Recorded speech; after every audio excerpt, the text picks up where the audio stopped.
Hello दोस्तों। आज की कहानी है समय की बात, समय के हाथ। किसी समय की गोद में एक सुखी संतोषी गांव बसा हुआ था। अपने अपने घर और अपने अपने दरवाजे होते हुए भी गांव की चौपाल एक थी।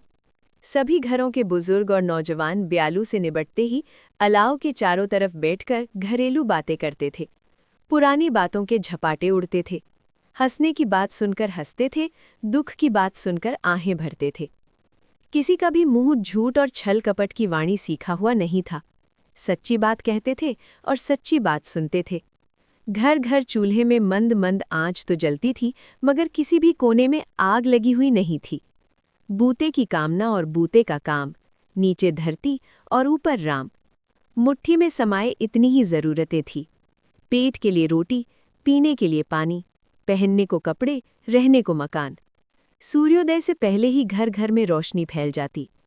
उस गांव के जमींदार ने अपनी जमीन किसान को खेती के लिए सौंप रखी थी। किसान ने लगान न देने की खातिर बहुत मिन्नतें की, लेकिन जमींदार किसी भी कीमत पर राजी नहीं हुआ। किसान ने ज्यादा मगजमारी की तो जमींदार बोला कि उसके पास काफी जमीन है, मरने पर साथ तो ले जाने से रहा। जोतो बोओ, कमाओ और खाओ। किसान ने एक दिन खटपट निपटाने के लिए चौपाल में बात चलाई तो बस्ती के सब लोगों ने जमींदार की बात ही रखी। संयोग का खेल कि एक दिन जमींदार वाली जमीन से झाड़ियों की जड़ें निकालते समय किसान को मोहरों से भरा एक कलश नजर आया। चारों ओर से उकेरने पर एक एक करके 7 कलश हाथ लगे। काम छोड़कर किसान ने तुरंत बैल जोते, गाड़ी पर 7 कलश रखे और तपती दोपहर में जमींदार के घर की तरफ चल पड़ा। जमींदार आत्मीयता के स्वर में मीठा उलाहना देते कहने लगा, देख, तू फिर अन्याय की बात कर रहा है। जड़ें निकालते समय कलश तेरे हाथ लगे हैं तो मैं कैसे कबूल कर सकता हूँ? मेरी अक्ल तो अभी तक ठिकाने है। अगर अक्ल ठिकाने होती तो यूं तुरंत ना नहीं करते। ऐसी अबूझ बात तो कोई बच्चा भी नहीं करता। जब खेत तुम्हारे हैं तो कलश भी तुम्हारे हैं, इसमें ऐसी कलह की बात ही क्या है? जमींदार व्यंग करते हुए बोला, सारे इलाके की अक्ल का तू अकेला ही इजारेदार दिखता है। ऐसी बेवकूफ़ी की बात सुनकर बस्ती के लोग हंसेंगे, फिर भी पंचायत बैठाने के लिए मेरी ना नहीं है। किसान ने कुछ तड़पते हुए जोर से कहा, तुम्हारी ना क्यों होगी, मेरी ना है। गरीब के साथ कोई भी न्याय नहीं करता। पंचायती के लायक बात हो तो पंचायती भी कराएं। जमींदार तैश में आकर कहने लगा, तेरे कहने से क्या होता है? कैसे पंचायती की बात नहीं है? उस दिन मेरे खेत में तूने कर्चा गाड़ा था, तब मेरा पांव तो बेकार नहीं हुआ।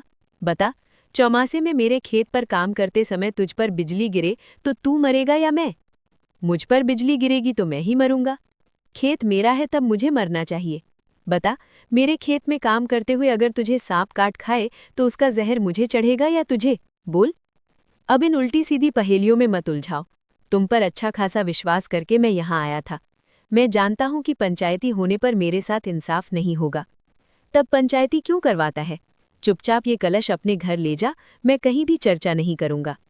खूब चर्चा करो, मैं किसी से डरता थोड़े ही हूं। उधार लिया हुआ मुंह हो तब भी ऐसी बात करते थोड़ी बहुत शर्म आती है। तुम्हारा माल मैं कैसे घर ले जाऊं?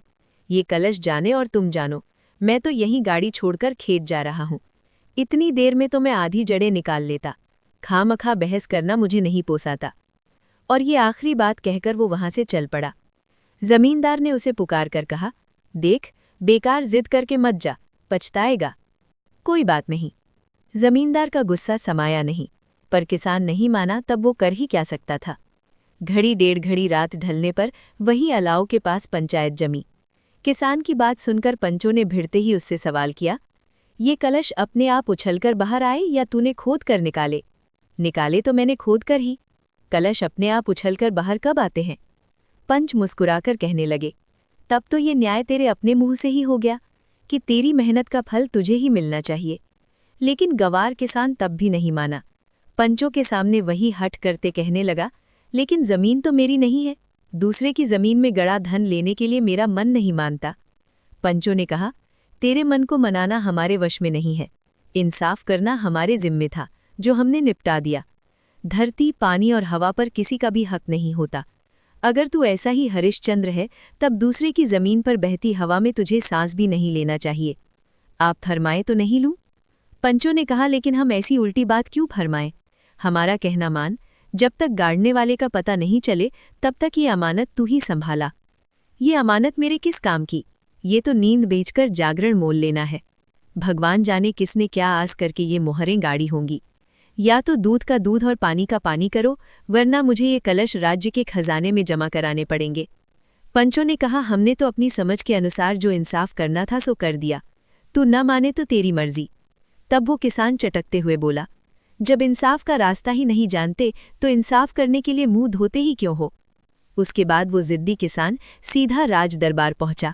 ध्यान से सारी बात सुनने के बाद राजा ने कहा, जान माल की रक्षा के लिए मैं राजा बना, तब तेरा माल छीनने का मुझे अधिकार ही क्या है? तूने बेकार जूते घिसे, गांव के पंचों ने तेरे साथ बेइंसाफी नहीं की, तो खुशी खुशी ये कलश अपने घर ले जा, तेरी मेहनत और तेरा ही फल। राजा के मुंह से ये न्याय सुनकर किसान का मुंह फीका पड़ गया। वो कुछ दूसरी आस लेकर यहाँ आया था। धीमे सुर में कहने लगा, आपका ये आदेश मैं हरगिज नहीं मानूंगा, और इन मोहरों का मैं क्या करूं? बेकार जगह घेरेंगी। आप नाराज ना हो तो मैं पंचों के सामने उसी जगह ये सातों कलश वापस गाड़ दूं। उस वक्त की गोद में जैसी प्रजा थी वैसा ही उसका राजा था। होठों पर मुस्कुराहट छितराते कहने लगा, जैसी तेरी मंशा। आखिर उस किसान की जो मंशा थी वही हुआ। तीसरे दिन सूर्योदय के वक्त बस्ती के लोग पास खड़े देखते रहे और उसने अपने हाथों उसी जगह कलश वापस गहरे गाड़ दिए। उसके बाद वक्त की ढलान पर वक्त की हवा निरंतर बिना सांस लिए बहती ही गई। हवा के उन थपेड़ों के आगे न तो वो किसान रहा, न वो बस्ती के लोग और न वो राजा। वक्त की गोद में नई पीढ़ी अवतरित हुई, नया राजा और नए ही पंच, नई पीढ़ी, नया ही खून। नई हवा में अभी तक वो पुरानी बातें घुली हुई थी। जमींदार का नौजवान दिलेर पोता किसान के घर पहुंचा। किसान का पोता भी ललकार सुनकर हाथ में फरसा लिए बाहर आया। कहा सुनी से जब निपटारा नहीं हुआ तो जमींदार के नौजवान दिलेर के एड़ी से चोटी तक आग लग गई। पंजे के बल उचककर किसान के गले पर भरपूर वार किया। तलवार सपाक से गले के पार हो गई। कटा मुंड पैरों में आ गिरा। भाभी की चीत्कार सुनकर मझला और छोटा भाई बाड़े से दौड़े आए। दोनों के हाथों में 2 लंबे तड़े थे। नौजवान जमींदार के गले में मझले भाई ने तड़ा फंसाकर जोर से झटका दिया तो उसका गला आधा कटकर लटक गया। खून की फुहार से सारा बदन सराबोर होने लगा।